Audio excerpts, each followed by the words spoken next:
오늘 8월 11일 이 권성동 씨가 많이 그 논란의 대상이 되고 있습니다. 뭐 이제 사용하는 의미가 없어졌지만 그 이준석이라는 그 망나니가 만들어낸 윤핵관, 거꾸로 자기들도 이핵관이라는 소리를 만들어 당했습니다. 이핵관들 쓸어버려야 된다. 요즘 그런 얘기가 많지 않습니까? 이핵관들의 잔재들은 이거 쓸어버려야 한다. 이자들을 쓸어버리지 않고서는 정치권이 안정감을 가질 수가 없다. 바로 이들은 좌파적 기질이 있다. DNA는 좌파다.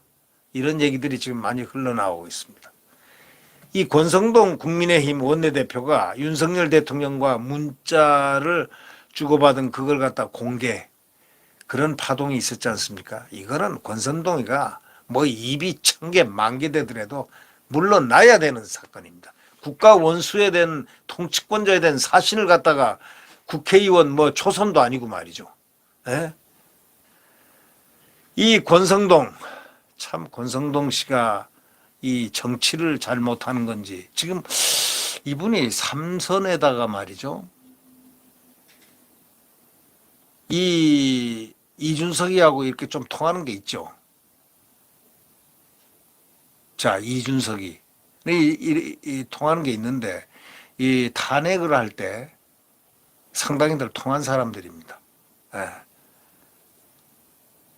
유승민, 박근혜 대통령 탄핵 시에 말이죠. 유승민하고 친하고 그들이 하태경 이들이 바로 민주당과 이렇게 해가지고 함께 탄핵을 했던 탄핵자들인데 결국 이 권성동은 그 주동은 하지 않았지만은 나중에 그 헌법재판소에 검사로 나가서 아마 대표 국회 탄핵 그걸 아마 했지 않나 싶습니다. 그때 법사위원장을 했거든요. 이 권성동의 정치 이력은 그래서 얼룩이 좀 져 있긴 있습니다. 대통령을 탄핵시키는데 조그만 역할이라도 했다 이렇게 지금 되고 있거든요. 물론 그때 탄핵을 함께 참여한 100여 명 되는 분들은 뭐 잘못이 하나도 없습니다. 그거는 저 지도부가 같이 당에 있던 국회의원들이 함께 이렇게 응수했었지만 대통령에게 탄핵을 주동했다는 그 자체는 절대 역사적으로 용납할 수 없는 거죠. 네. 만약에 다른 대통령이었으면 어떨까?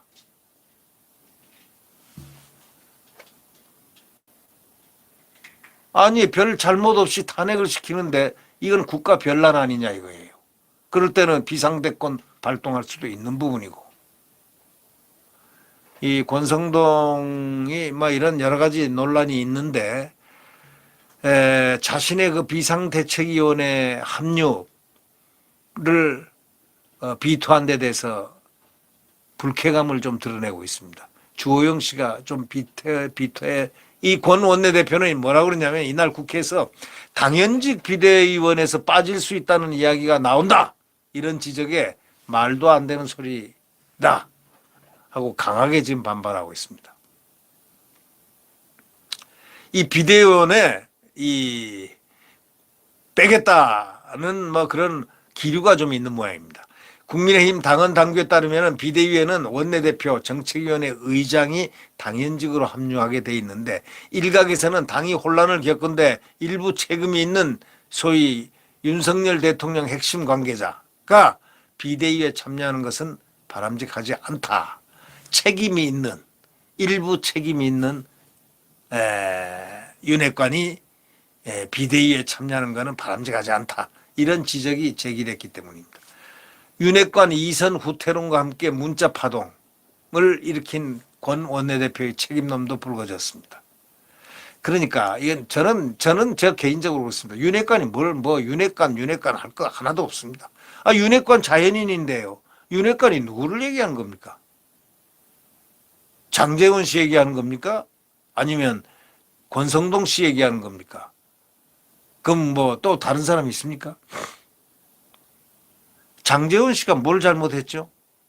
그가 저 선대위 할 때 상황실장하면서 고생하고 그다음에 비서실장 약간 당선자 비서실장 했고 그다음에 나와서 자기의 정치를 하고 있는데 그 사람이 뭘 잘못했습니까? 따지고 보면 잘못 하나도 없습니다. 권성동은 잘못이 있다고 저는 생각합니다. 왜? 여러 가지로 잘못이 있죠. 우선 제가 바라보는 지점은 권성동은 이준석을 옹호했습니다. 아무리 바른정당 자기네들이 같이 탄핵할 때 같이 함께하고 또 헌법 재판소에 관련해서 검사가 돼 있고 법사위원장을 했다 하더라도 이준석 그 망나니 정치를 갖다가 청산시킬 수 있는 절호의 기회가 많았는데도 자꾸 옹호를 했죠. 그 옹호한 사람은요, 공개적으로 옹호한 사람들은 안 됩니다. 이 시대가 안 됩니다. 결국 보십시오. 이준석이가 승복을 안 하잖아요. 이준석이가 큰 지금 파문을 일으켰지 않습니까? 가처분 신청했지 않습니까? 이준석이를 갖다가 성상납 의혹에 대해서 그 사생활이라고 말을 했던 사람이 누굽니까? 권성동 아닙니까? 그렇게 당대표 역할을 하는 사람이 옹호를 하면 안 되죠. 대의를 보고서 판단을 해야지 성상납 의혹이 어떻게 해서 사생활, 당대표의 성상납 의혹이 어떻게 해서 사생활 영역이 됩니까? 그 말이 안 되는 그런 짓을 했기 때문에 지금 권 원내대표는 상당히 좀 곤혹스러운 입장에 있습니다. 결국 일각에서는 당이 혼란을 겪은데 일부 책임이 있는 소위 이런 사람들 물러나야지 되지 않느냐. 장제원 의원은 전혀 관계없어요. 윤핵관이라고, 윤핵관은 오히려 윤석열 대통령 되는데 도움을 준 사람들이죠. 옛날에 옛날도 아니죠. 얼마 전에 그 공천 한참 할 때 그들이 이 소위 황교안 당대표를 공격할 때 황핵관이라고 했잖아요. 이걸 갖다 그때 이준석이가 처음 핵관을 붙였습니다. 나쁜 놈이죠. 한마디로 얘기해서. 저기에 소위 업적일 겁니다. 준석이 업적은 폐륜입니다. 네. 주호영 국민의힘 비대위원장이 자신과 당연직을 제외한 비대위원 6명을 임명해서 총 9명으로 비대위를 출범시킨다는 그런 계획이죠. 그러면서도 윤핵관의 비대위 참여 가능성은 일축했습니다. 그렇다면 두 개가 상충되죠. 당연직. 또 그다음에 윤핵관이라는 것을 과연 지금 염두에 둔 것인지 권성동을 염두에 두고 말한 것인지 그걸 모르겠습니다만은 근원적으로 지금 비대위원장에게는 힘이 실려 있습니다. 이 어려움을 그거는 전국위원회 당원 전국위원회에서 결의한 겁니다. 전국위원회가 그건 조직이죠. 그 조직에서 당의 가장 중추 조직이라고도 할 수 있는 전국위원회에서 비대위원장을 선출을 했지 않습니까? 추인도 다 했지 않습니까? 그 권한은 막강합니다. 왜냐하면 주 비대위원장은 이 어려운 과정, 특히 이준석 건으로 인해서 당이 완전히 이 혼란에 빠졌을 때 저희들이 그래서 이준석을 진작부터 내치라고 했는데 그렇게 말을 안 듣더군요. 유튜브에 지금 있는 사람들은요, 다 정치평론가들이었습니다. 과거에 쟁쟁한 정치평론가들이 지금 유튜브들에 많이 포진되어 있습니다. 그러다가 보니까 그의 정치 이력들을 쫙 보니까 어른들을 다 파괴하고 다녔습니다. 좋으신 분들을 다 때리고 특히 손학규 대표를 갖다가 바미당에 바른미래당에 딱 가가지고 합치자 해가지고 합쳐가지고 들어가자마자 이준석이가 바로 손학규 대표 목을 치려고 달려들었습니다. 하태경이가 조연이고 또 유승민이가 또 푸시하고 뭐 등등 해가지고 끼리끼리들 완전히 죽이려고 달려들었습니다. 그래가지고 엉뚱한 걸 말을 해가지고 정치 공작을 했습니다. 그래가지고 없는 것을 만들어가지고 했다가 결국 무혐의를 받았습니다. 혐의가 없는 걸 알고 손학규 대표가 그 참 양반이고 점잖은 분이 아닙니까? 그리고 학식도 최고고 옥스퍼드 정치학 박사, 서강대학교 정치학과 주임 교수, 그다음에 국회의원, 보건복지부 장관, 가는 곳 경기도지사, 가는 곳곳마다 1등을 하신 분입니다. 그분은 항상 경어를 쓰고 아주 양반이죠. 경칭을 쓰고. 원래 서울대학교 정치학과 다닐 때 운동권이었습니다. 조영래, 김근태, 손학규 유명한 당대의 소위 운동권 당 대표들이었어요. 운동권 대표들이었습니다. 그때는 주사파니 뭐니 그런 거 없었습니다. 자관 운동권 대표였습니다. 그렇게 살아왔던 손학규 일생이 말이죠.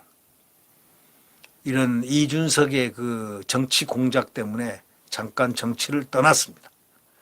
그때 남긴 말, 내 평생 살면서 저런 나쁜 놈은 처음 봤다. 그분이 한 최고의 욕일 겁니다. 딱 유일한 사람입니다. 내 평생 사는 동안 저 나쁜 놈, 저런 나쁜 놈 처음 봤다. 이 얘기를 손학규 대표가 남겼습니다. 그 유명한 이야기입니다. 저 나쁜 놈, 저런 나쁜 놈을 내 평생 처음 봤다. 수많은 사람을 만났지만 저런 나쁜 놈은 처음 봤다. 이 말이 이준석을 나타내는 것. 바로 그 말 뜻이 오늘날 이 당이 느끼는 이준석 보십시오. 어저께 뭘 했습니까? 가처분 신청했지 않습니까? 아니 성상납 주인공이 말이지, 성상납 의혹 주인공이 성상납을 하고 그걸 은폐하고 하기 위해서 증거인멸 의혹에 사로잡힌 그 자가, 성상납 의혹을 받은 자가 부끄러워할 줄 알았는데 이 자가 오히려 더 큰 소리 치고 당을 쥐락펴락하면서 당을 가처분 신청을 해. 비대위를. 이럴 줄 알았다. 그래서 목 놓아서 제가 1년 전부터 그 성상납 의혹이 있기 전부터 아웃시켜야 된다. 안 그러면은 문제가 크게 벌어질 그러한 소양이 있다 하고 그 이유를 우리가 알고 있기 때문에 많은 정치평론가들이 비판을 했습니다. 특히 신의 한수의 신혜식 대표는 상당히 강하게 얘기를 했고 그 다음에 많은 정치평론가들이 이 얘기를 했습니다. 이건 아니다. 이봉규 씨나 황태순 씨나 또 고영신 씨나 뭐 여러 분들이 이건 빨리 정치권에서 저긴 자칫 잘못하다는 지금 이 당이 큰 해악을 끼칠 것이다. 이렇게 다 예언을 했는데 하면서 논리적으로 그 이유도 설명하고 이렇게 했었는데요. 그게 안 되더라고요. 그래서 결국은 38살짜리가 말이죠. 그리고 성상납 의혹에 사로잡혀 있고 증거인멸 의혹에 사로잡혀서 있는데 경찰이 지금 수사를 미진하게 지금 안 해서 그렇지 속도만 내면요. 저는 벌써 구속이에요. 아직까지 조사를 한 번도 안 했답니다. 예. 그게 그대로 오래 가겠습니까? 왜냐하면 문재인 정권이 그 경찰이 문재인 정권 틈없이 봐주라고 안 했겠습니까? 우리가 추측한데 하지 않았나 하는 그런 느낌이 들 정도로 말이죠. 느낌. 네. 도대체 수사가 진전이 없습니다. 그래서 우리는 두고 보는 겁니다. 국민들은 지금 그 점을 두고 보는 건데 뭐 이제 수사가 일어나겠죠. 이제 경찰청장도 윤석열 대통령이 임명을 했으니까. 왜? 아무런 이유 없이 경찰청장을 통과를 안 시키니 그냥 대통령 임명했습니다. 왜? 대한민국 치안이 중요하기 때문에. 주호영 국민의힘 비대위원장은 결국 이제 자신과 당연직을 제외한 비대위원 6명을 임명하는데 윤핵관 비대위 참여 가능성은 일축을 해버렸거든요. 바로 여기서 권성동이가 지금 뿔이 나 있는 것입니다. 그래서 중립적인 비대위 인선과 관련해서 자꾸 언론에서 그런 개파식으로 카테고리화해서 우리 당이 그렇게 심하지는 않는데 하여튼 그런 시비에서 자유롭게 구성하도록 노력하겠다. 주 비대위원장은 이렇게 얘기를 했습니다. 뭐 진화를 한 셈인데 그래도 모르죠. 윤핵관과 친윤계를 배제할 것인지 재차 묻자 주 비대위원장은 그런 시비에서 자유로운 구성을 하겠다 얘기를 했다고 강조를 했습니다. 이 윤핵관하고 친윤하고는 전혀 관계가 없죠. 왜냐하면 어느 정치 어디라도 친윤계는 다 있는 법입니다. 친윤계 또 무슨 계 다 있는 법이니까 너무 지나치게 간다면 안 되고 하나의 특정 인사를 지목을 해서 얘기한다는 것. 예를 들면 권성동 같은 경우는 개별적으로 윤핵관이라는 걸 네이밍을 떼내고 친윤계라는 것도 떼내고 권성동이라는 그 자연인이 행한 그 행위에 대한 논란, 바로 이런 부분을 문제 삼아서 안 한다는 거는 말이 되지만 윤핵관 뭐 친윤 이런 식으로 카테고리화하는 것은 옳지는 않다. 저는 그렇게 생각합니다. 그러나